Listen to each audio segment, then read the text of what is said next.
Bueno, pues salto, ya dije antes, voy a dar la charla con las experiencias en inglés, porque las tenía en inglés y es más sencillo.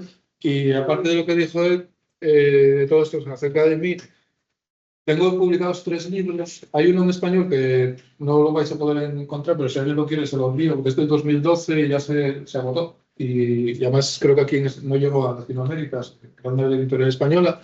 Pero luego tengo estos otros dos que están en inglés, que esos sí los podéis obtener y además esos sí los publiqué en Internet, en HTML. O sea, está el contenido, está en HTML. La editorial no me deja publicar el PDF, porque bueno, es un negocio, pero sí que me dieron permiso a publicarlo en HTML. Entonces, que lo sepáis. O sea, si queréis más información sobre esto, sobre grafos de conocimiento, en esos enlaces podéis buscarlos.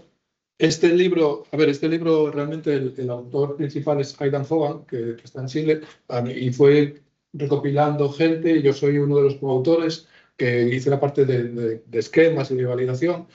Con lo cual aquí este es un libro casi, yo podría decir que es el libro de grafos de conocimiento, es el libro más estándar. Este es más específico sobre validación, sobre lo que voy a contar ahora. Y luego, aparte de eso, a mí reconozco que desde hace unos 5 o 6 años yo había hecho la carrera de informática, a mí me gusta programar y tuve un cargo de gestión en el cual no me permitía programar, porque bueno, era temas después administrativos y tal, pero luego lo dejé en el 2012 y he vuelto y a mí me sigue gustando programar y entonces me dedico a programar. De hecho, yo mi vida anterior, antes de la web semántica, era la programación funcional, es mi pasión, es los lenguajes de programación, la programación funcional. Y yo antes hacía muchas programaciones en Scala, que es un lenguaje funcional, pero ahora me he pasado los últimos 2 años, me aprendí el Rust y ahora tengo una librería nueva que está hecha en Rust, que a mí me gusta, estoy bastante contento, estoy entusiasmado con Rust, que se llama Rudolph. Vale, entonces esto, si alguien tiene interés, podéis descargarlo, utilizarlo y bueno, y ya digo, yo últimamente, aparte de viajar, me gusta programar. Cuando estoy en mi casa, programo. Bueno, la charla a ver, es media hora. Voy a intentar ver cómo resumir en media hora, pero realmente esta charla viene de un tutorial que había dado en la conferencia de web semántica, que era de 4 horas. Entonces, el mayor ejercicio que estuve haciendo estos días era ver qué transparencias se iba cortando para no, porque si no me iban a dar hasta las 4 horas. Entonces, he cortado muchas transparencias, a lo mejor de repente hay algún salto y tal. Eso es como estas películas que hacen de novelas, que notas que hacen un salto en el argumento y dices, ¿esto qué pasó aquí? Voy a intentar que no pase eso, pero bueno, si me alargo mucho, corto y ya está, ¿vale? Todo esto es lo que tenía pensado contar, que es mucha cantidad.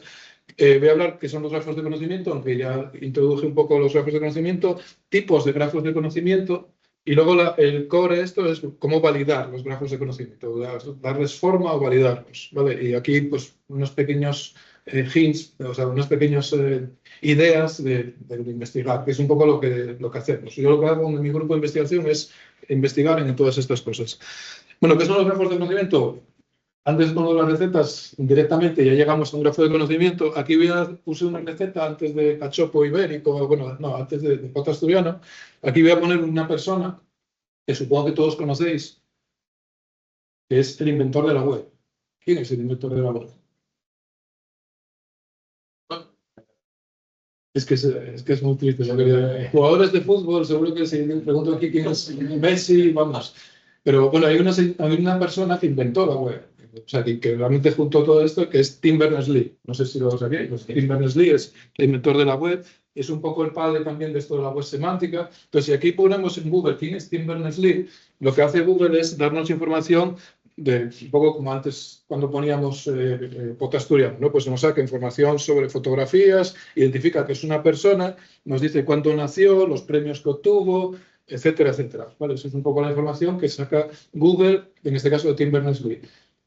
¿Qué es los grafos de conocimiento? Bueno, pues Google en el año 2012 dijo que internamente publicaron, sabéis que Google ellos normalmente nunca publican lo que hacen hasta cuando ya no lo necesitan o que ellos ya están en otra cosa, ¿no? Pues en el 2012 dijeron que ellos estaban utilizando grafos de conocimiento, seguramente llevan ya unos años usándolos, y un grafo de conocimiento, según Google, es esto. Tú cuando buscas información sobre una persona, tienes una serie de propiedades, por ejemplo, que la fecha de nacimiento, el nombre, pero luego esto se relaciona con otras cosas, por ejemplo, que nació en Londres, Londres tiene 8 millones de habitantes, luego que estuvo trabajando en el CERN, estaba trabajando en CERN, está en Suiza, es un instituto de física. En el año, bueno, esto nació en el año 54, el CERN, él estuvo trabajando en el año 80 y en el 94. Luego esto está en Suiza, Francia, Londres está en el Reino Unido. Como tenía que acabar hablando algo de Asturias, no pude evitarlo. Hay un premio que damos en Asturias, que es el premio Príncipe de Asturias, no sé si os suena o algo. Pues este premio se lo dieron a Tim Berners-Lee. Lo digo porque este ejemplo lo voy a utilizar luego más en la charla, ¿vale? Esto es para que os vayáis familiarizando. Pues esto le dieron el premio Príncipe de Asturias. Ahí es cuando tuve oportunidad de conocer a Tim Berners-Lee, una cosa que ahí también para presumir un poco. Esto está en España y así sucesivamente. ¿Vale? Un grafo de conocimiento es esto, es información en esta estructura de grafo de entidades del mundo real o las entidades que sean. Esto puede ir creciendo. Bueno, el premio Príncipe de Asturias se lo dieron a él junto a Vinton Cerf y otros dos más, que era porque eran los padres de Internet, los que habían inventado Internet, les dieron el premio Príncipe de Asturias. Y bueno, esto también es relevante porque lo voy a comentar luego. Ok, pues eso es un grafo de conocimiento, esta es la definición de grafo de conocimiento, más información tenéis el libro ahí, así que leéis el libro y tienen muchas aplicaciones. Bueno, hoy en día los grafos de conocimiento se están usando, también se están usando, por ejemplo, para todo el tema de los LLMs, todas estas cosas se están usando para los entrenamientos, todas estas cosas. De hecho, una de las líneas de investigación que yo diría hoy en día más relevantes o más interesantes es esta combinación entre grafos de conocimiento y LLMs, porque son como muy complementarios. De hecho, Aidan Hogan está también trabajando en esta línea, ¿no? Porque al final los LLMs son como cajas negras que tú entrenas basando en redes neuronales, tú los entrenas y están sacando datos de entrenamiento que luego se entrenan y todas las preguntas y las responden rápidamente. Los grafos de conocimiento al revés son cajas completamente blancas. Es una caja completamente blanca donde tú puedes explorar por qué te da una respuesta y por qué no. Entonces son como complementarios. O sea, las ventajas que tienen los grafos de conocimiento en algunos sitios no las cumplen los LLMs y al revés. Vale, eso es un poco la idea. Bueno, tipos de grafos de conocimiento a nivel tecnológico, a nivel de tecnología. Hay un modelo tradicional que son los datos RDF, que vienen de semántica, eso son las tecnologías típicas de la web semántica, los grafos RDF, pero hay otra gente, mucho sobre todo en el tema industrial, que utilizan bases de datos de grafo, que también lo llaman grafos de conocimiento. Sobre todo aquí está la herramienta típica es el Neo4j. No sé si lo de bases de datos se usa mucho, es muy popular en la industria, y ellos también dicen que los suyos son grafos de conocimiento. Voy a intentar explicaros brevemente cuál es la diferencia entre uno y otro. ¿No? Son unas cosas que voy a comentar, porque yo creo que ahora la idea es intentar que se mezclen. De hecho, RDF 1.2, la nueva versión de RDF que está al día de hoy, estamos trabajando, y estoy en ese grupo de trabajo, también es un poco para intentar converger esos los RDF. Y luego están los grafos de Wikibase, que es lo que está de Wikidata, que ahora os voy a comentar un poco qué es eso de Wikidata. Bueno, entonces, sobre la historia de RDF, yo digo, empezó en el año 97, no es nuevo, o sea, lleva unos cuantos años. Ahora estamos trabajando en RDF 1.2, lo que podríamos decir. Los grafos RDF, la representación, por ejemplo, de Tim Berners-Lee, la característica principal de los grafos RDF, y es lo más útil que creo que tienen los grafos RDF, es que en lugar de trabajar aquí con cadenas de texto, con una cadena de texto sin más, trabajamos con URIs de la web. ¿Cuál es esa ventaja de las URIs de la web? Que esas URIs, la U es universal. Entonces son cosas que son universales. Entonces tú sabes que si en lugar de poner, claro, si pones aquí Verse Place y lo pones en inglés, pues a lo mejor los ingleses muy contentos, pero si ya haces un grafo de conocimiento, lo haces en español, pondrías fecha en lugar de nacimiento, si lo hacen los chinos, pondrían otra cosa, y entonces eso no mezclaría. Mientras que si todos nos ponemos de acuerdo en utilizar una URI puede ser un número, no tiene por qué ser en inglés, o sea, en este caso lo puse para reflejarlo, pero si es una URI, que sea HTTP, // lo que sea, esa URI es universal. Entonces, si todos nos comprometemos a utilizar esas URIs, de repente lo que tenemos es que esa información en esos grafos automáticamente es interoperable, que es uno de los grandes retos que yo creo que tiene la informática en el siglo XXI, ¿vale? Es la interoperabilidad. Es decir, hoy en día el reto no es tanto informatizar. Informatizar algo es relativamente fácil. O sea, agarras una base de datos, lo montes, pero sin embargo, hacer que diferentes sistemas puedan comunicarse o sean interoperables esos datos entre sí, eso es un reto. Es un reto que no es sencillo. ¿Ok? Pues con RDF eso se consigue, se resuelve, se consigue y es maravilloso en ese sentido. De hecho, yo cuando trabajo con empresas y todo esto, siempre la forma de vender RDF es que es una buena solución para la interoperabilidad. Porque garantizas que al final lo que yo suelo decir es, si tienes un grafo y tienes otro grafo, si los juntas, lo que tienes es un grafo más grande. ¿Vale? Esa posibilidad de componer un grafo más alto y tener un grafo más grande. Eso no se da, por ejemplo, en JSON o en XML. Si tienes un JSON y tienes otro JSON, si los juntas, tienes dos JSONs, pero no tienes un JSON más grande, ¿vale? Porque no se mezclan. ¿Okay? Vale, entonces, bueno, RDF pues tiene esto. Aquí presentaríamos Tim Berners-Lee, nació en Londres, está en el Reino Unido, es humano, Londres es, bueno, el empleador es el CER, Londres es una metrópolis, es una ciudad. Aquí estoy deliberadamente poniendo varios tipos a Londres. ¿Por qué? Porque se puede. Vale. Simplemente porque se puede. Porque, por ejemplo, podemos decir, esto es una organización, esto no tiene un tipo, bueno, sí tiene un tipo, pero bueno, se puede hacer. Podemos tener un tipo, más de un tipo, cosas sin tipo. Hay el UCA. UCA no le declara el tipo. No pasa nada. Eso, hay una cosa que hablamos en RDF, que es la hipótesis del mundo abierto, en el que tú conoces lo que hay ahí, pero el mundo es mucho más grande, es mucha más información, entonces tú asumes que RDF puede haber más información de la que tú tienes. Bueno, esa hipótesis de mundo abierto es diferente, por ejemplo, con sistemas tradicionales antiguos, que era de programación lógica, que era más la hipótesis de mundo cerrado. Aquí, trabajar con la hipótesis de mundo abierto.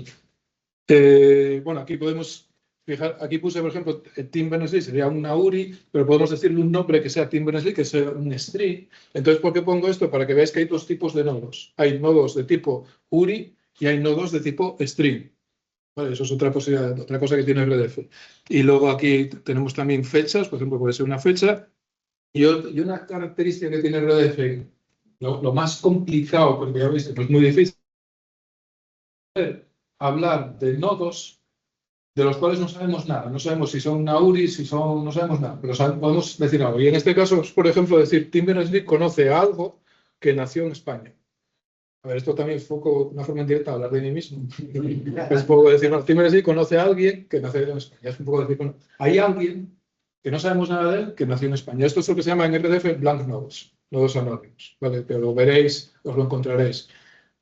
Quizás es la única complicación que tiene. Entonces, fijaros, un grafo RDF es un grafo en el que tenemos URIs, que son estas que son de color así amarillo, tenemos literales, que pueden tener tipo o no, y tenemos nodos anónimos. Y ya está, eso es RDF. O sea, RDF como modelo RDF es muy, muy sencillo.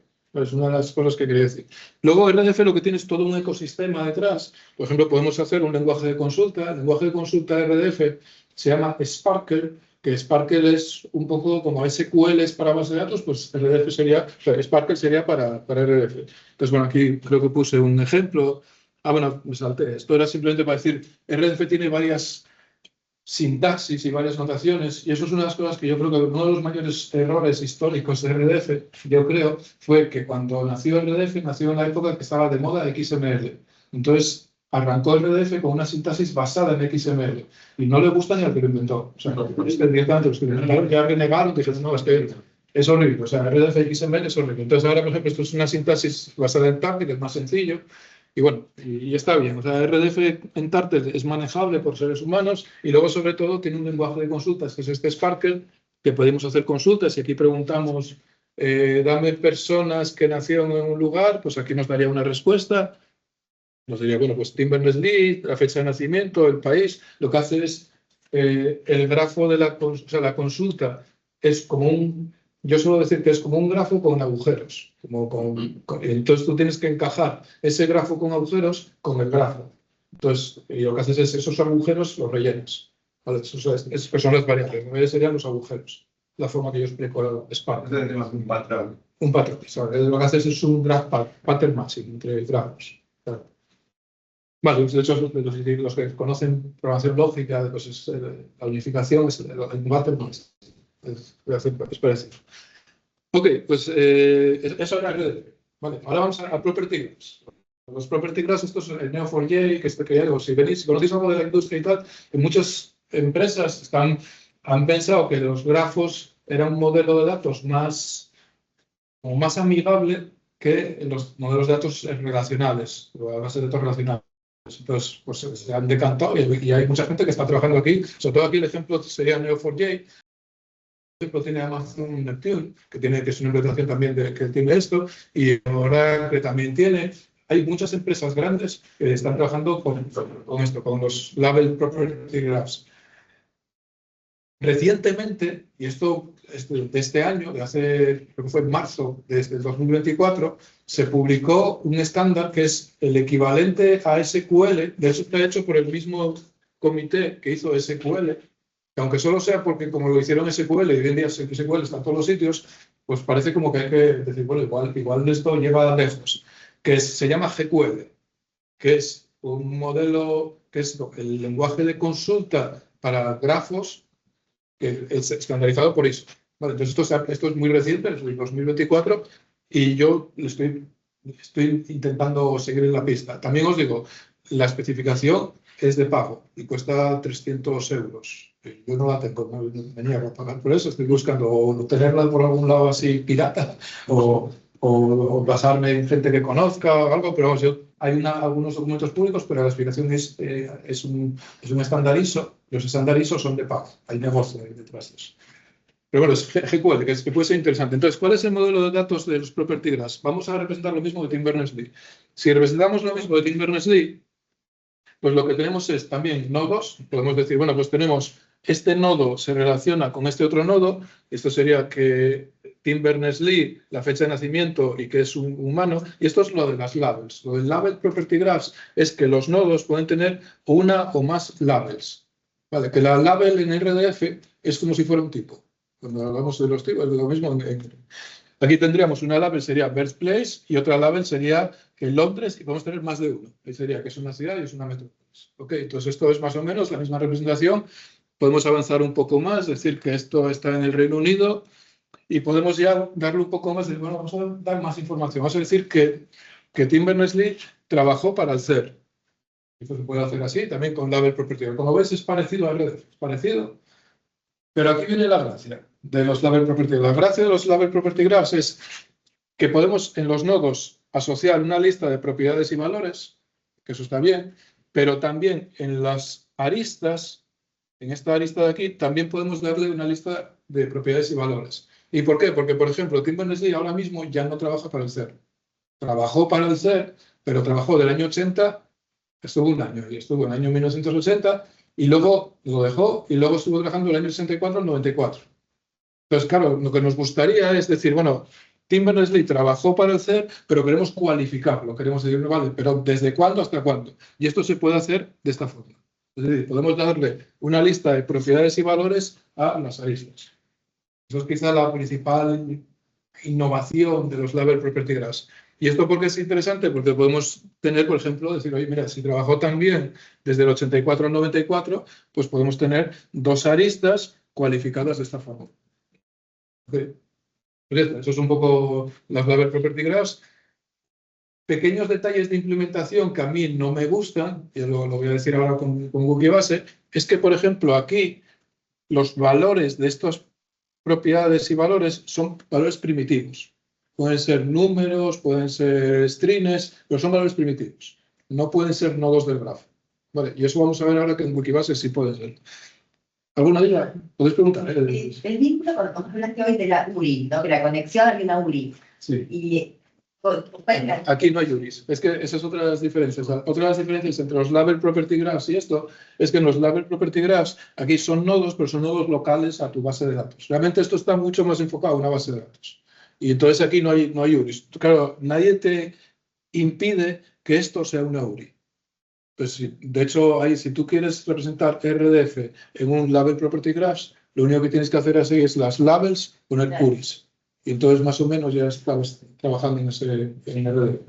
Sí, pero sí, de hecho, a ver, luego, si lo pensáis un poco, los que lo hicieron, era como más, es una solución más pragmática, porque realmente es como más optimizado para representar alguna base de datos. RDF al final, esta misma información de RDF es un grafo ya con muchas más aristas. Y aquí te estás ahorrando aristas, porque esto de aquí, cada uno de estos, realmente sería como una pequeña tabla. Entonces es como más optimizable para representarlo. ¿Ok? Muy bien. Vamos a Wikidata. No sé si conocéis Wikidata. Wikidata es lo que da soporte a Wikipedia. Es una base de datos que da soporte a Wikipedia. Nació para dar soporte a Wikipedia. Es uno de los proyectos, o sea, puse aquí, esto es Wikidata, o sea, por aquí está Wikipedia, pero Wikimedia como tal tiene más proyectos, tiene un montón más de proyectos y uno de ellos es Wikidata.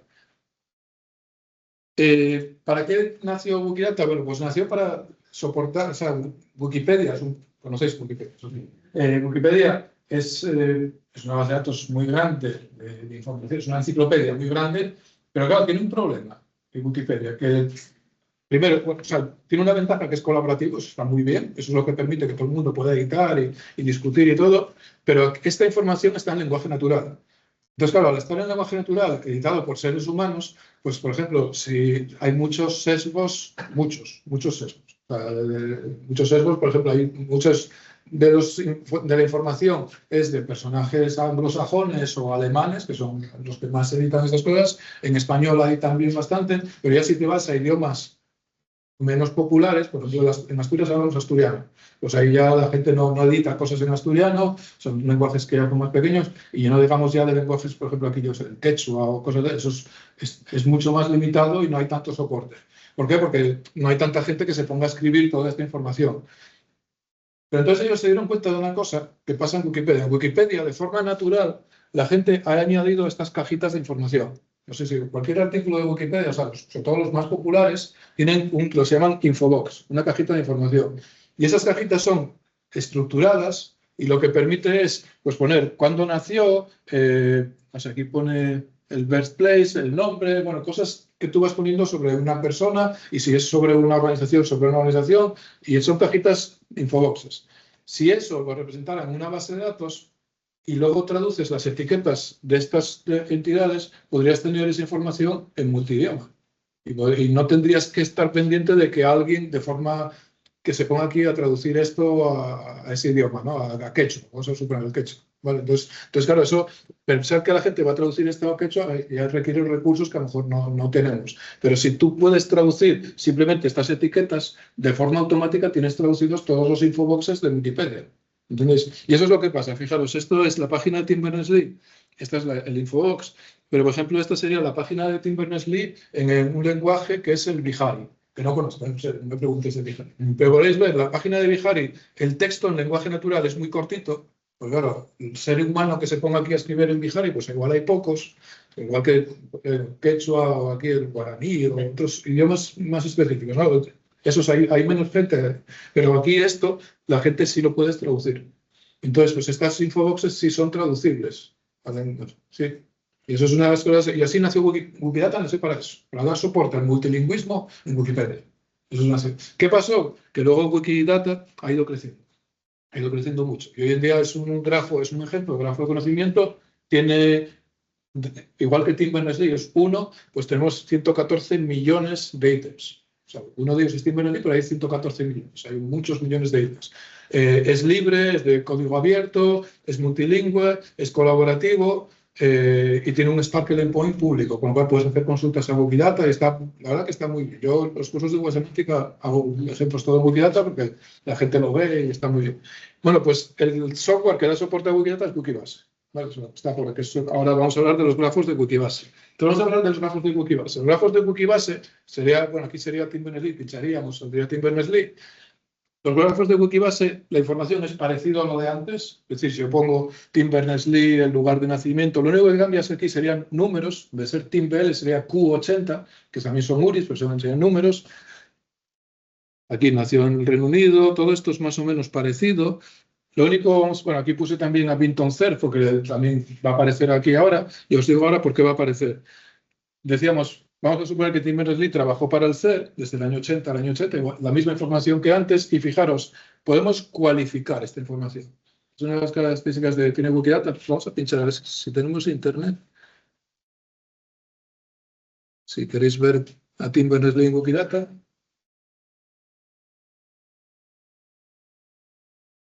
Bueno, esta es la página de Tim Berners-Lee en Wikidata y aquí es donde nos saca la información. Y aquí podríamos ver pues, una fotografía, todo esto, el nombre, la fecha de nacimiento y estábamos con el employer. Entonces, si vamos aquí al employer, fijaros, trabajó para todos estos sitios. Y esto es lo que os decía, que por ejemplo, trabajó para el CERN desde el año 80 al año 80 y luego del 84 al 94. Y eso es lo que se llama una relación entre Tim Berners-Lee, que es el Q80, la relación es employer, el objeto de la relación es el CERN y luego está cualificado. Esto, Hernán, también puede ser interesante para el tema de lo que hablamos de los lógica borrosa y estas cosas, ¿no? Tú al cualificarlo podrías decir aquí, me lo creo que Tim Berners-Lee trabajó para el CERN con un 0,90. O sea, esto es verdad pensando que es un 0,90, por ejemplo, por decir algo, ¿no? Puedes cualificar esto de aquí. Entonces esto se puede cualificar, bueno, pues aquí trabajó del 84 al 94 y así sucesivamente, ¿vale? Eso es un poco como se representa. Okay. Y luego, fijaros también que lo del Premio Príncipe de Asturias, le dieron estos premios. Bueno, Tim Berners-Lee tuvo muchos premios. Eso es un acaparador de premios. Y aquí está el Príncipe de Asturias, ¿no? Entonces, el primer Príncipe de Asturias se lo dieron. Entonces dice, Award received, por aquí. Príncipe de Asturias en el año 2002, junto con, está cualificado, y Bob Kahn y Vinton Cerf. Entonces, ¿qué pasa? Que si vamos a representar eso, vamos a las transparencias otra vez. Si queremos representar esto se va a complicar un poquito. Bueno, el CER más o menos no es lo mismo que antes, pero si queremos decir, bueno, le dieron el premio Príncipe de Asturias, bueno, al CER visualmente también le dieron el premio Príncipe de Asturias, pero a Tim Berners-Lee le dieron el premio Príncipe de Asturias, awarded, el premio PA es Príncipe de Asturias, pero claro, ahí tenemos un pequeño problema, que es el valor de together with no es un valor primitivo, es un nodo del grafo. No sé si entendéis. Eso en los label property graphs no se puede hacer. En un label property graph los valores de las propiedades son valores primitivos. Puede ser un número, puede ser un string, pero no puede ser un nodo del propio grafo. Eso, si os dais cuenta, para representarlo complica un poco. Ya no es en 2 dimensiones tan sencillo, porque ya es como que tú tienes que salir de ese nodo, tiene que apuntar al propio grafo. Yo aquí puse una flechita, pero bueno, eso es un poco lo que cambia, porque realmente sería, este Vinton Cerf tendría que estar aquí, con lo cual ya esa madeja se complica un poco más. ¿Vale? Pues eso es Wikibase, eso es lo que cambia, por eso yo digo que es otro tipo más de grafo. O sea, tenemos RDF por un lado, tenemos los property graphs, que tenemos estos cualificadores en las relaciones, y también tendríamos Wikibases que tienen cualificadores de las relaciones, pero además los valores pueden ser nodos del propio grafo. ¿Ok? Y entonces vamos a RDF 1. Bueno, antes de ir a RDF 1.2. ¿Cuál es la relación entre Wikibase y RDF? La relación es que Wikibase exporta RDF. O sea, Wikibase hace una serialización. Los contenidos, la base de datos de Wikibase es una base de datos relacional. Cuidado con eso, que la gente piensa que es una datos RDF, no. O sea, la base de datos de Wikibase es, ahora creo que es MariaDB. O sea, es relacional, es un SQL. Y ellos trabajan con, y los dumps los generan en JSON. No es RDF. Lo que hacen es, tienen 2 bases de datos. Tienen una base de datos principal, que es la base de datos relacional, y luego está sincronizada, cuando tú actualizas algo con Wikidata, sincroniza con una base de datos en grafo, que es BlazeGraph, que es un triple, es una base de datos de RDF. ¿Vale? Pero tú no editas directamente en RDF. Tú editas en la base de datos relacional, y eso, cuando tú editas en la base de datos relacional, actualiza el RDF. Una cosa así un poco complicada, pero es como lo funciona. Entonces, así es como de esta forma ofrecen unos DAMs y ofrecen también un servicio Sparker, que es el que la gente utiliza para consultar y es muy divertido. Preguntar cosas en Spark. Aquí podríamos preguntar, pero para no perder el tiempo, os dejo ahí los enlaces y todo. Y esa es la relación entre Wikibase y RDF. Es una relación ahí un poco... Pues, van de la mano, pero no es lo mismo. Y entonces vamos a RDF 1.2. Esto es completamente nuevo. Esto es lo que estamos trabajando en el año 2024. Esta es la nueva versión que se quiere sacar de RDF. Se da cuenta, RDF tuvo una versión 1.0 en el año 97-98, 1.1 2014 creo que fue, y ahora 2024. O sea, cada 10 años estamos innovando. Entonces, ¿qué es lo que se quiere innovar ahora en RDF 1.2? Que también puede ser interesante para lo que hablábamos ayer con Hernán. El tema de cualificar los enunciados, que también va mucho en la relación de los property graphs. Es decir, si yo quiero representar que Tim Berners-Lee, el empleador, es el C, si lo hago sin más en RDF, es como decir, o es verdadero o es falso. Claro, a veces dices, no, yo quiero cualificarlo. Entonces, ¿cómo puedo hacer una declaración acerca de una declaración? Pues eso de hacer statements about statements es la principal innovación que se quiere hacer con RDF 1.2. Llevado a este caso sería decir, bueno, Tim Berners-Lee, el empleador es el CER, pero yo quiero decir que empezó en el año 84 y terminó en el año 94. Entonces eso en RDF se podía hacer, tampoco os quiero engañar. Eso antes se podía hacer, una cosa que se llama reificación, pero era como complicado. Y ahora quieren eso que sea como más estándar. Es decir, yo quiero decir, tengo un nodo, que este nodo reifica esta tripleta y empezó en el 84 y 94. ¿Cuál es la ventaja de esto? La ventaja de esto es, o sea, la novedad que tiene RDF 1.2 es que ahora puedo hablar acerca de esto como si fuera un enunciado, o sea, como si fuera un nodo del grafo. ¿Vale? Esto en cuanto se os va un poco la mano es imposible de dibujar. O sea, yo lo puedo dibujar aquí, pues ya es un ejemplo muy de tal, pero cuando uno empieza a hacer statements de statements, pero luego puedes hacer statements de statements de statements. Entonces ya se empieza a anidar. ¿Ok? Y claro, si seguimos con este ejemplo, bueno, esto se representaría así, en Turtle se representaría así, es decir, bueno, Tim Berners-Lee, el employer es el CER y empezó en el 84 y terminó en el 94. Y luego si queremos seguir, podemos decir, bueno, puedo poner otro nodo que reifica esta misma tripleta y que sea del 80 al 80. Un poco para seguir con el mismo ejemplo de antes. ¿Quieres preguntar? Estaba pensando, ¿y eso funciona como las nodes, las reivindicaciones? Sí, tal y como están ahora mismo son blank nodes. O sea, bueno, realmente son nodes. Pueden ser blank nodes o pueden ser URIs. Okay. Puede ser una reificación que sea una URI, pero yo creo que está pensado para que sean blank nodes. Es decir, o sea, realmente por eso, de hecho, ahora se está trabajando en cómo, o sea, la idea es poder tener este modelo de RDF 1.2, pero de esto también lo puedas luego exportar, que sea equivalente, o sea, que sea compatible hacia atrás, que sea backwards compatible. O sea, que no, lo que no quieres es hacer una cosa y que todo el RDF que ya había ahora, que haya que tirarlo a la basura. Entonces, por eso al final lo más sencillo es que sean black nodes. Y entonces, con lo cual, el nuevo RDF 1.2, las herramientas de RDF 1.0 van a poder trabajar con él mientras no utilices esta sintaxis. ¿Ok? Vale, y el mismo ejemplo ya llevándolo, creo que es aquí, complicándolo un poco más, esto es para decir lo del Premio Príncipe de Asturias. Pero fijaros que lo del Premio Príncipe de Asturias es lo mismo de antes y ahora añadiendo, Tim Berners-Lee le dieron el Premio Príncipe de Asturias, y entonces cualifico este statement diciendo que fue en el año 2002 y que además fue junto a Vinton Cerf, que se llama Vinton Cerf. Y fijaros que no hay problema porque esto es un nodo, es una URI. Entonces aquí no hay problema, no es esa limitación que tienen los double property graphs. ¿Okay? Bueno, pues esto sería la parte esta sobre los tipos de grafos de conocimiento. Vale, esto sería ¿qué son los tipos de grafos de conocimiento? Todo esto que estuve diciendo, yo no inventé nada de eso.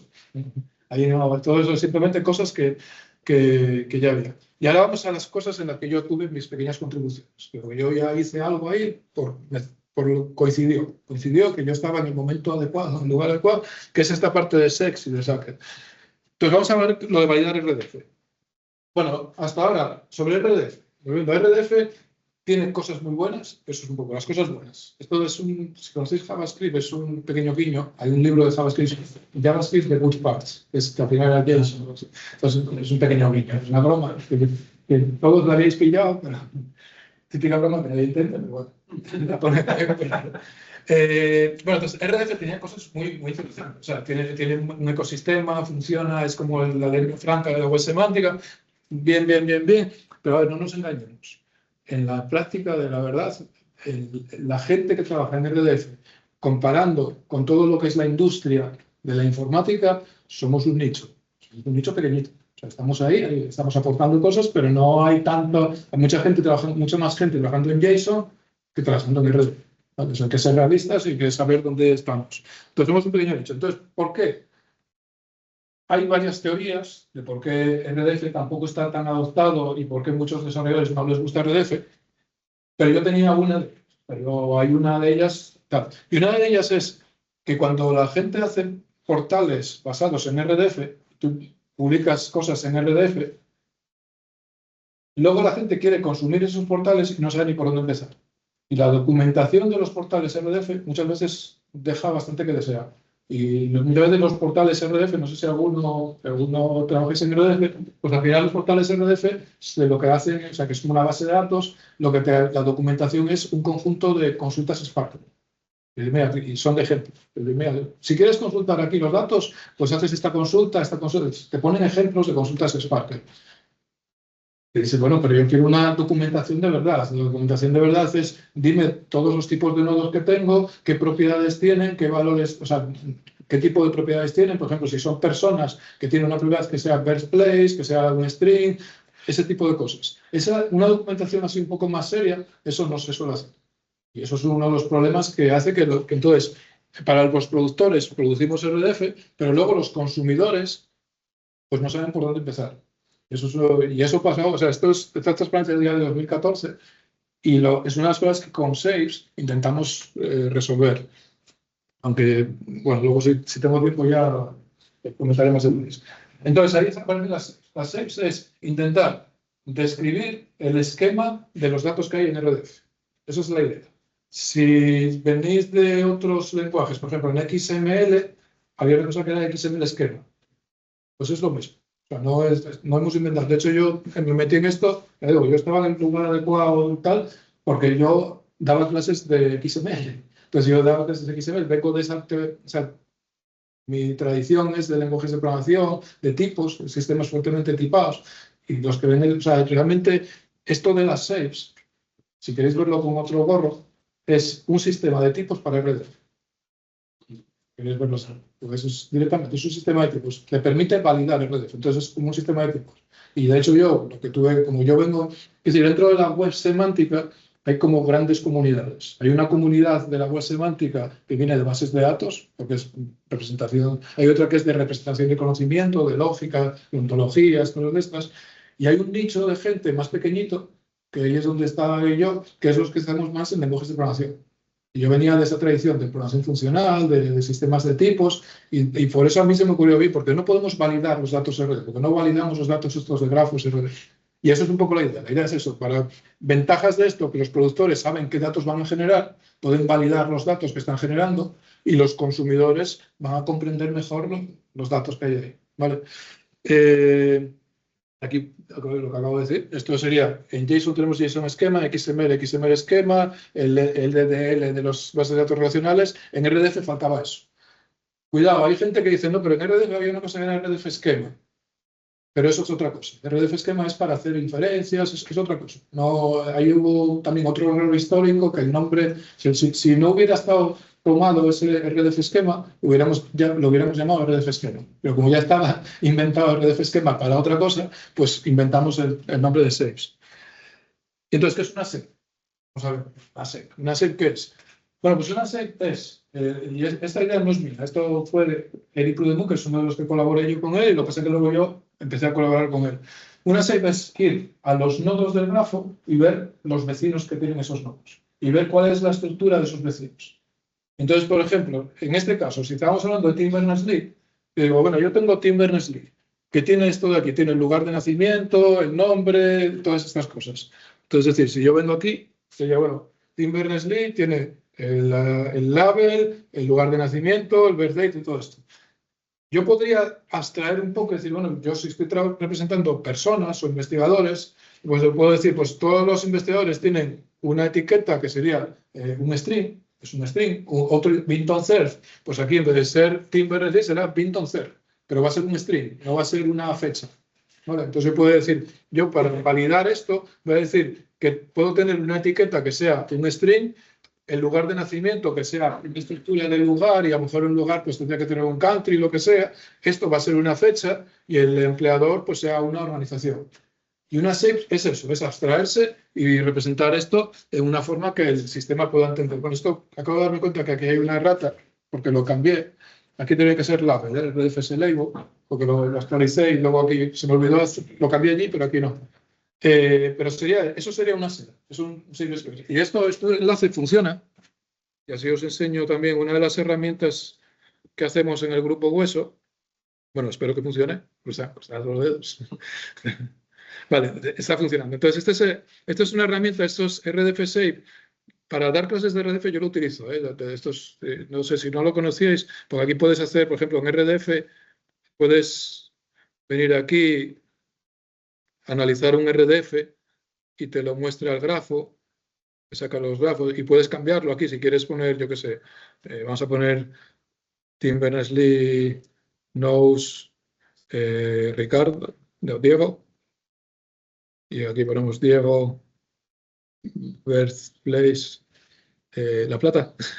No, No, pero Italia con claro. La Plata. Si ponemos esto, o sea, simplemente, uy, La Plate. Si ponemos esto, por ejemplo, simplemente lo cambio para que veáis que aquí automáticamente se actualiza, ¿vale? O sea, el grafo. Entonces, esto, por ejemplo, para dar clases de RDF, os lo recomiendo. O sea, si tenéis que dar clases de RDF, creo que está bastante bien. Y luego puedes hacer consultas Spark y tal, y luego tienes esta parte de validación. Y entonces aquí el dato ya está metido aquí, a ver si, porque aquí había cambiado. Bueno, aquí está label y aquí label también, y si le doy a validar, pues aquí lo valida, pero por ejemplo aquí si el label de Tim Berners-Lee, en vez de poner un string, pongo 1234, poner un número, y aquí la shape me está diciendo que tiene que ser un string, si le digo que valide, pues ahora ya falla, ¿vale? Ya está, es eso lo único que, o sea, todo esto de las shapes y Sacker y todo esto, lo único que hace es esto, pues simplemente si queréis verlo, es como si fueran esto, un lenguaje de programación, unos datos, y esto sería aquí el sistema de tipos. Esto sería el sistema de tipos, y por esto es como darle un sistema de tipos a RDF, más o menos. Eso es un poco la idea. Ok, sí. Bueno, pues esto es Shape Expressions. Esto es lo que, este lenguaje más o menos intuitivo y todo, es el lenguaje Shape Expressions.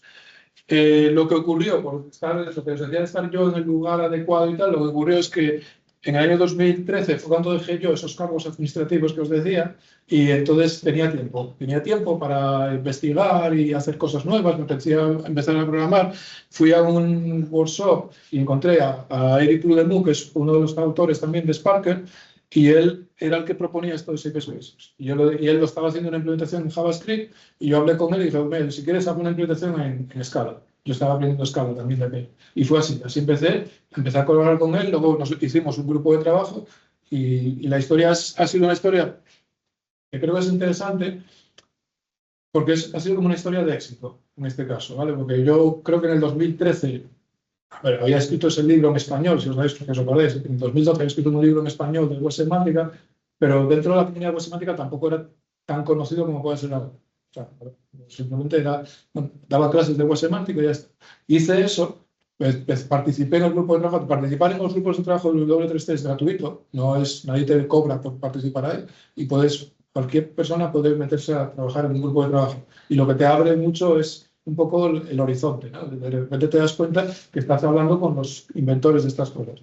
Y la moraleja de esto, yo siempre se lo digo a mis alumnos, perdona que lo haga ahora, es que te das cuenta que, bueno, que aunque estemos en España, en Argentina, en sitios que digas tú, es que parece que no voy a poder aportar, que esto todo lo inventan los de Estados Unidos, te das cuenta que no están así.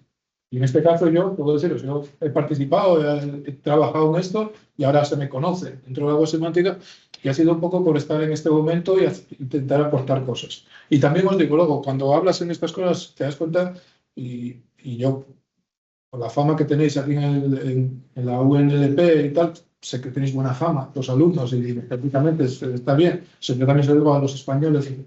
Te das cuenta que técnicamente no tenemos tanto que envidiar a la gente de Estados Unidos. Eso al revés. Entonces, muchas veces te das cuenta que sabemos tanto como ellos o más. Os lo digo para que os animéis a participar, y que hay muchas cosas todavía por investigar y por hacer. Que no es eso de que ya está todo inventado. No, para nada.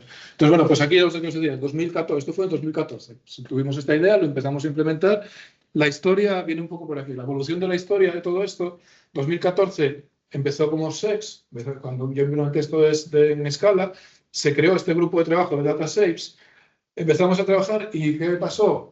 Fue también, esto podría hablar mucho ya, casi con vino y tal, podría hablar mucho de esto, que acabamos a leches. En ese grupo te das cuenta luego que no fue todo tal, porque vino una empresa americana, esa empresa americana quería imponer lo que ellos estaban haciendo. Entonces estábamos por un lado los investigadores que queríamos hacer algo lo mejor posible y los de la empresa que querían hacer lobby para que fuera tal y como lo estaban haciendo ellos. Y entonces ahí pues hubo sus peleas y sus cosas. Todo esto es así resumido. Al final, a ellos no querían hacer el modelo de SEX, no les gustaba, entonces se creó un híbrido nuevo y apareció Sacker. De ahí es donde Sacker. Sacker luego fue una recomendación en 2017, pero a día de hoy seguimos como estos, como los rebeldes. Al día de hoy hay gente que seguimos trabajando en SEX, yo sigo en los dos. Si queréis ver un guiño, cuando veis mis transparencias, si veis que el título es Shapes, es que voy a hablar de SEX y de Sacker.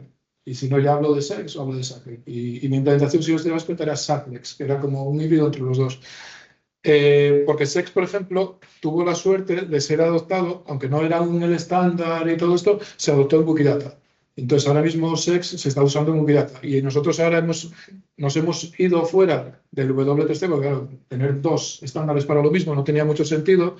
Y entonces estamos en IE Cubo. Y ahora mismo estamos trabajando para hacer un estándar en IE Cubo.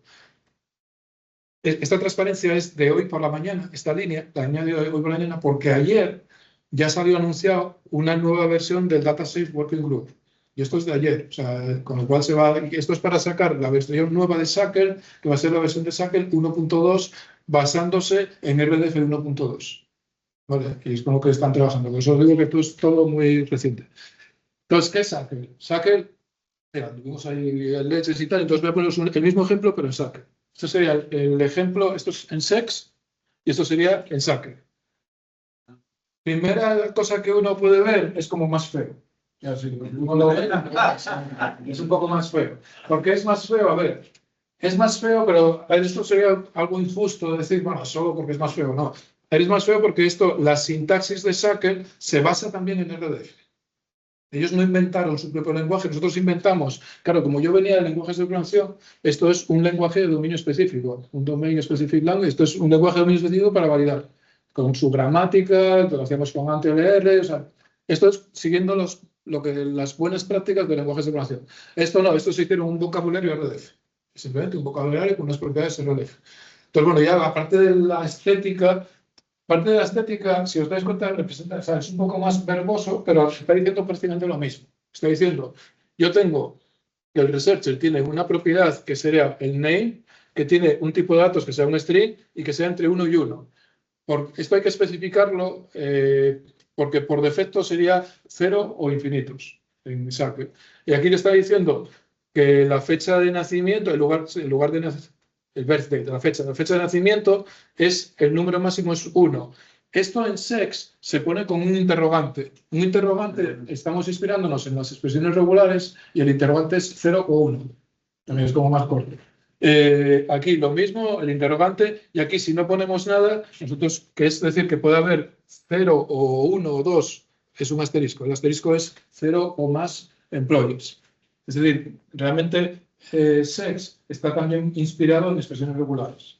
Nos basamos un poco en lenguajes, en gramáticas, expresiones regulares. Y bueno, hay algunas más diferencias, pero esas creo que lo que pongo aquí en la siguiente transparencia, si tenéis curiosidad y no hay... Esto es lo que recorté, o sea, del tutorial del otro lado, aquí me cargué como 50 transparencias. Si tenéis más curiosidad sobre SEX y SAC, comparación y todo esto, podéis ir a este aquí, es el capítulo 7 de este libro. Capítulo 7 hay una comparación con mucho más detalles sobre SEX y SAC. O también podéis ver si os gusta más ver transparencias, a veces que hice estas en el 2018, me invitaron en Stanford a una conferencia sobre esto y era también comparando SEX y SAC. Pero al final es lo mismo que el capítulo del libro, pero más en transparencias. Vale, pues si tenéis curiosidad podéis verlo ahí. Pero como a lo mejor dices, bueno, vale, pero dinos algo más, ¿cuál es la diferencia? Bueno, pues yo, aunque en aquel momento estaba en pleno fregado y no me di cuenta de ello, puedo deciros que cuando estaba en el grupo de trabajo hubo a veces 2 o 3 noches que no podía dormir por los involucrados que estabas pegándote. Porque, a ver, uno de los temas más gordos era si admitíamos modelos cíclicos, modelos con recursividad o no. Es decir, cuando tú puedes decir, un investigador conoce a un investigador. Entonces, poder admitir eso, en Sacker no lo admite. Y SEX sí. Y eso fue lo que rompió completamente. Pues yo creo que cualquier modelo de datos tiene que admitir esos modelos cíclicos, y los hackers decían, no, podemos evitarlo, y bueno, al final eso discutimos. Entonces, en aquel momento yo no lo veía, no tenía tan claro por qué teníamos que estar discutiendo, pero con esto yo creo que me di cuenta de esto en 2019, ya había sido una recomendación SACE, nosotros íbamos por libre y tal, y digo, bueno, pero ¿cuál era la diferencia sustancial entre SEX y SACE? Y la diferencia es intuitiva, es que teníamos como diferentes mentalidades. Para los que trabajamos en SEX, que veníamos del mundo de XML, lo que queríamos era un lenguaje de validación de RDF, pero también de descripción de RDF. Nosotros queríamos, es una gramática, realmente es un sistema de tipos, es una gramática, tú querías describir. Entonces era esto de aquí, no te dices, quiero describir RDF y validar. Mientras que los que venían de Sacker, la empresa, estos que hacían lobby, ellos trabajaban más con bases de datos RDF, ellos lo que querían era un sistema de restricciones de integridad. Era un sistema ya más de restricciones, de constraints, que también es diferente. Por eso a veces, y esto creo que es bueno, porque dependiendo del problema que uno quiere resolver, es más, se adapta mejor hacerlo con Sacker, que son restricciones. Por ejemplo, ayer hablábamos de restricciones. Si realmente trabajamos con restricciones, a lo mejor es mejor Sacker que SEX. Si queremos describir cosas, pues el SEX seguramente es mejor que Sacker. Y eso es un poco, y esto yo he tardado en darme cuenta, creo que hasta unos iconos, porque ¿qué es la diferencia entre una descripción y una constraint? Hay una descripción, a mí el ejemplo típico de una restricción es cuando esto imagínate que alguien te roba el bolso y te vas a la policía y te piden una descripción de un retrato robot. Entonces te dicen, bueno, pues era una persona que era rubio, tenía lentes. Eso es una descripción. Estás dando información en positivo de cosas que tiene. Entonces, eso es un ejemplo como si fuera una gramática. Una restricción, es decir, es por ejemplo cuando tú dices en una base de datos, yo no quiero que el nombre sea un entero. Eso es una restricción. Pues una restricción es más que decir, no, yo no quiero que tenga esto, no, es más dando cosas en negativo. Son una serie de reglas que no quieres cumplir. Habréis visto, ¿no? Un montón de reglas. Tienes prohibido aparcar, prohibido. Eso son restricciones. Entonces, y ahí es un poco la diferencia. Entonces, dependiendo del modelo, o sea, dependiendo del problema que queréis resolver, podéis pensar una cosa u otra. Por ejemplo, una de las cosas que he estado trabajando, por ejemplo, es hacer subconjuntos de Wikidata. ¿Por qué? Porque Wikidata es un grafo de conocimiento, pero es muy grande. Entonces, si tú quieres meter Wikidata en tu portátil y quieres investigar, por ejemplo, yo quiero sacar de Wikidata solamente datos de personas. Eso es un subconjunto de Wikidata. Pues para eso es mucho mejor hacerlo con SEX, porque defines el subconjunto. Yo quiero darme personas tienen nombres, no sé qué. Ahora, si lo que quieres es restringir cosas, y decir, mira, yo no quiero en Wikidata tener personas que tengan, no sé, cualquier campo raro. Pues entonces lo haces con Sacker. Bueno, entonces ahí ya depende. Bueno, pues eso sería SEX y Sacker. Y entonces, ya eso ya termino, porque creo que era media hora y ya me debí pasar ya. ¿Qué es lo que estoy haciendo yo ahora mismo? Proyectos que estamos haciendo. Bueno, pues una de las cosas es extender lo de SEX y Sacker a diferentes tipos de grafos, que es un poco lo que, como ya ahora sabéis que esos tipos de grafos, ¿se puede hacer eso? Entonces, brevemente, para Wikidata, en Wikidata realmente vas a decir, bueno, pero realmente si ellos exportan RDF, entonces, y ya tenemos lenguajes que validan RDF, no hace falta hacer nada. Y eso es un poco en Wikidata, realmente, bueno, aquí es Wikibase y RDF, pero en Wikidata, con esto, con SEX, ya está, no hay que hacer nada. Y realmente no hubo nada que hacer. Esto ya está, esto funciona. O sea, de hecho, en el año 2019, Wikidata adoptó Shape Expressions para hacer esto, que le llaman Entity Schemas, que son eso, para validar RDF, o sea, y esto se puede hacer. Pero, ¿cuál es el problema que yo me he encontrado, por ejemplo, para hacer subconjuntos de Wikidata? Que estos esquemas de entidades en Wikidata describen en un RDF que no es realmente el modelo de datos de Wikidata. Entonces es como complicado. Entonces, aquí os voy a poner un ejemplo. A ver, esto voy a hacerlo brevemente. Esto sería la representación de Tim Berners-Lee. No, voy a hacerlo, que esto es muy pesado. Esto es explicaros sobre esquemas de entidades, pero lo que hice yo, esto es una propuesta, esto es un artículo. O sea, esto simplemente es un artículo, una implementación muy rápida, y esto estoy buscando colaboradores. gente que quiere decir, "Ah, me gustaría hacer algo nuevo y no sé qué", pues hacer implementaciones esto de WSEX o WSACL también, que es adaptar, pero en vez de trabajar con el modelo de datos de RDF, hacerlo con el modelo de datos de Wikidata. ¿Vale? Y entonces, ¿cuál es la diferencia? Bueno, la diferencia aquí lo pongo como un ejemplo. A ver, aquí. La diferencia es que esta representación en RDF, esto sería con SEX, tiene una serie de propiedades que aquí como que se están repitiendo, que no se necesitan. Entonces, poder extender SEX para trabajar directamente con el modelo de datos de Wikibase, yo creo que es mucho más intuitivo y es mejor. Entonces, pues lo dejo ahí para, es una idea, esto es una idea, ¿vale? Estamos trabajando en ello. Como también quería contaros un poco proyectos en los que estamos haciendo. Yo estoy trabajando mucho con todo esto de Wikidata, a mí me gusta mucho Wikidata, y a ver, Wikidata, y sobre todo el tema este de Wikibase, tiene dos cosas. A ver, está muy bien meter datos en Wikidata, pero los datos que metes en Wikidata tienen que ser relevantes. Tienen que ser, o sea, tú no puedes, por ejemplo, imagínate que tienes una base de datos de muebles y quieres meter información no sé, de esta mesa de aquí. Eso, si lo quieres meter esta mesa en Wikidata, no te van a dejar. Van a decir, no, pero es que esta mesa no es relevante para la humanidad, no es conocimiento enciclopédico.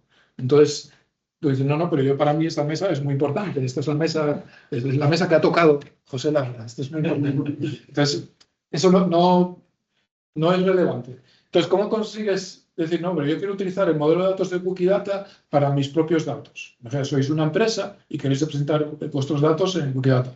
Si no son relevantes para la humanidad, no os van a dejar.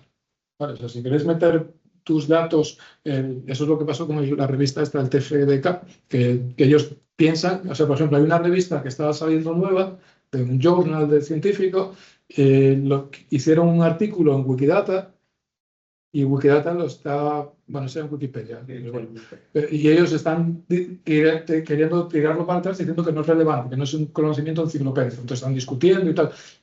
Pasaría lo mismo, imaginaros ya si queréis meter un artículo sobre esta mesa. Te van a decir que no. Entonces, pero si para ti es importante en tus datos y tú quieres hacer esa información, pues tú puedes crearte con ese software, con Wikibase, te puedes crear tu base de datos. Y eso es lo que estoy haciendo. Entonces, por ejemplo, proyectos que yo estoy haciendo ahora mismo, que a mí me gustan y que a lo mejor ahí sí podemos buscar también colaboraciones en esto de grafos de conocimiento. Y yo, por ejemplo, me gusta mucho el tema de las humanidades digitales. Las humanidades digitales es, a ver, allí en España, lo que os decía antes de Camino Santiago, con la Edad Media, todo esto, pues por ejemplo, hay muchos documentos históricos que, de hecho, yo no sabía, los historiadores, la historia la analizan a partir de las escrituras. Entonces, en el año, o sea, en el siglo XII, en España ya teníamos escrituras de estas de compra-venta de pisos, de propiedades. Entonces, eso los historiadores, esos se estaban almacenando en conventos. Pues eso los historiadores les pasaban a XML. Entonces teníamos un corpus de escrituras anotadas y ahora lo que estamos haciendo es pasarlas a RDF y las estamos metiendo en Wikibase para poder luego hacer consultas Spark, hacer cosas y enlazar datos con otros. Eso es un proyecto que, a ver, es interesante. Bueno, vais a decir, bueno, aquí en Argentina no tenemos escrituras de la Edad Media, pero a lo mejor tenéis otro tipo de archivos o otro tipo de información que sí puede ser relevante. Por ejemplo, algo parecido que yo... Acá hay muchos archivos de la dictadura militar que están en máquina de escribir y anotados, que se están digitalizando muchísimo de eso. Claro, pues si os atrevéis a hacerlo, estaría estupendo. Yo, por ejemplo, yo estuve en un tribunal de tesis en Finlandia, que era representación de datos de la Segunda Guerra Mundial, también de las cartas de los prisioneros, porque en Finlandia les invadieron como 2 o 3 veces. En la Segunda Guerra Mundial, primero los nazis, luego los rusos, luego, o sea, no me acuerdo muy bien cómo fue el tema, pero sé que, entonces, o sea, tiene mucha historia interesante de contar. Entonces lo representaban todo, en este caso era más con RDF, aunque luego yo les sugería que no probáis con Wikibase, y eso es interesantísimo. Y yo cuando fui a esa tesis doctoral me planteé hacer lo mismo en España con la guerra civil, porque en España también tenemos la época de Franco y la guerra civil también es parecido. Yo estuve viendo la historia de aquí y lo que nos pasó a nosotros fue parecido. No me atreví a hacerlo. O sea, no me atreví, a ver, no porque no me, o sea, porque hablé con gente. A ver, yo creo que hacer eso bien necesitas involucrar sobre todo también historiadores. O sea, no es sobre todo que yo soy informático, entonces tú como informático muchas veces, como digo yo, los informáticos muchas veces hacemos lo que es la fontanería, o sea, juntar las cañerías para que se comuniquen los datos, pero luego tiene que haber alguien que sepa interpretarlo. Entonces no encontré allí en España gente que estuviera interesada en eso todavía, pero yo también lo pensé hacer. Y es un tema que y yo creo que aquí, claro, hay que atreverse, alguien tiene que atreverse y tener otros... Y yo creo que estaría... Después sí que charlamos. Claro, pues podemos hablar. Y luego, por ejemplo, otra cosa que yo vi, un proyecto que a mí me gustó mucho, parecido, que es lo hacen en Estados Unidos. Es una página web que se basa en Wikibase, que se llama enslaved.org, que es una base de datos de los esclavos. Claro, ahí en Estados Unidos el tema de los esclavos, de los negros que llevaba. Y entonces, claro, la persona que yo conocí era una española que se había casado con un historiador en Estados Unidos, ella era informática y era la directora de esa parte. Y me acuerdo que es que la conocí porque ellos se iban a Canarias, porque claro, muchos barcos de esclavos reparaban en Canarias y ahí sí ponían, les anotaban, a lo mejor ponían el nombre y luego querían hacer una trazabilidad de esos esclavos que llevaban a Estados Unidos para ver por dónde estaban. Eso es un tema, por ejemplo, que a mí se me ocurre aquí también con Argentina lo mismo, con la gente que vino, los españoles, los inmigrantes, todo esto. Yo eso también lo pensé que sería un proyecto muy chulo para hacer. A veces es encontrar financiación, claro. Nosotros tenemos, así cortito, un proyecto que hicimos con el alumno, está buenísimo, que es de anotaciones colaborativas, sobre imágenes escaneadas, digamos, donde los escáneres R todavía no llegan a reconocer todo, y tiene una de las capas en las que trabajamos, es lo que genera esa pared. Claro, pues ahí está estupendo. Desde luego, está todo por hacer. Bueno, yo otro proyecto que hice, mi primer tesis, mi primer doctorando, o sea, mi primer tesis doctoral que yo dirigí, era sobre licitaciones públicas. También es un tema súper interesante. Licitaciones públicas en España, porque a ver, yo creo que una de las cosas que habéis heredado en Argentina de España, que hemos sabido exportar muy bien, es el tema de la corrupción. O sea, en España, o sea, en España hay muchos políticos muy corruptos y entonces con el tema de las licitaciones públicas, a partir de una cantidad es obligatorio publicarlas en un boletín oficial. Entonces mi primer doctorando lo que hizo es toda esa información pasarla a RDF. Con la idea, lo que pasa es que eso fue la primera, lo que decía yo de las cañerías. Entonces juntamos las cañerías, los datos RDF y luego puedes hacer consultas. Nos faltó la segunda parte. La segunda parte era alguien que analizara ¿Qué pasa ahí? ¿Qué pasa ahí? Eso ahí no nos metimos. A veces uno piensa, bueno, porque lo puedes hacer, lo puedes detectar, ¿no? Pero luego es complicado.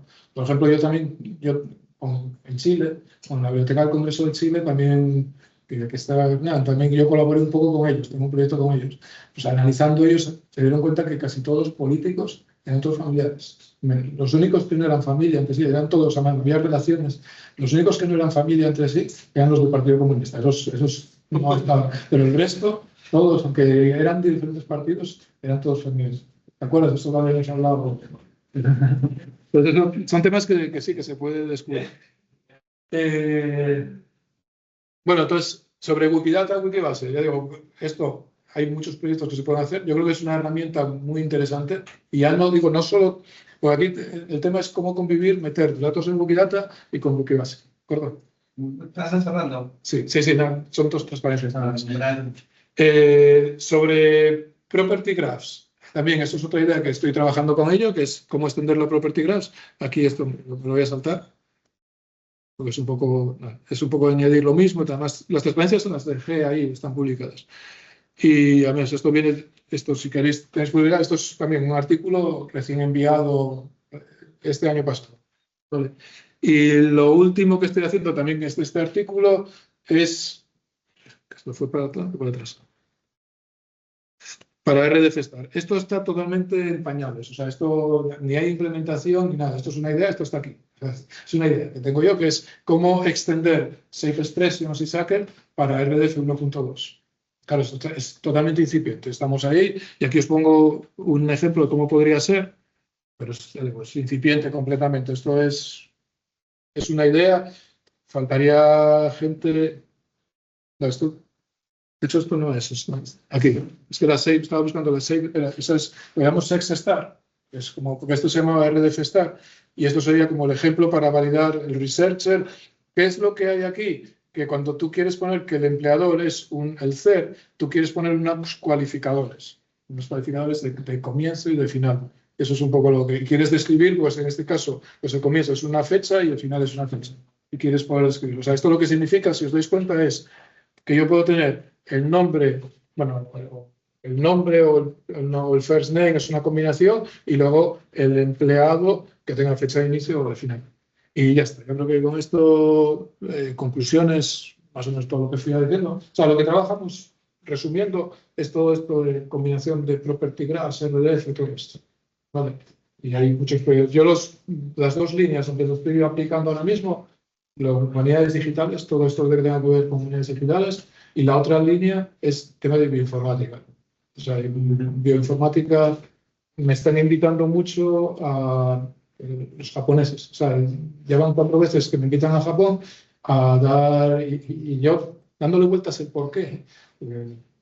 A veces uno dice, bueno, ¿a mí por qué me invitan los japoneses? Porque ellos tienen muchos, o sea, es el centro de base de datos de ciencias de la vida de Japón. Entonces ellos lo que se encargan de agarrar muchos datos que tienen en RDF, pero claro, se han dado cuenta que esos datos no saben ni lo que contienen, están desordenados.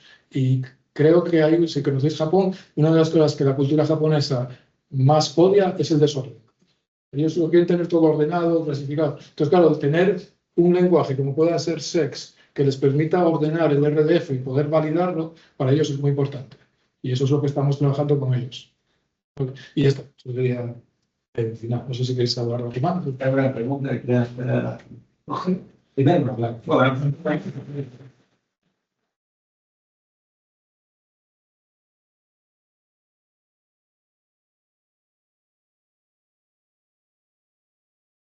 Sí, ¿qué? Mucha información. Igual fue mucha información.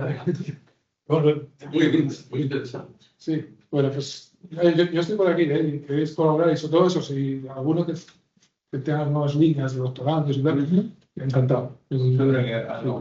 A ver, venga, pues. Fernández,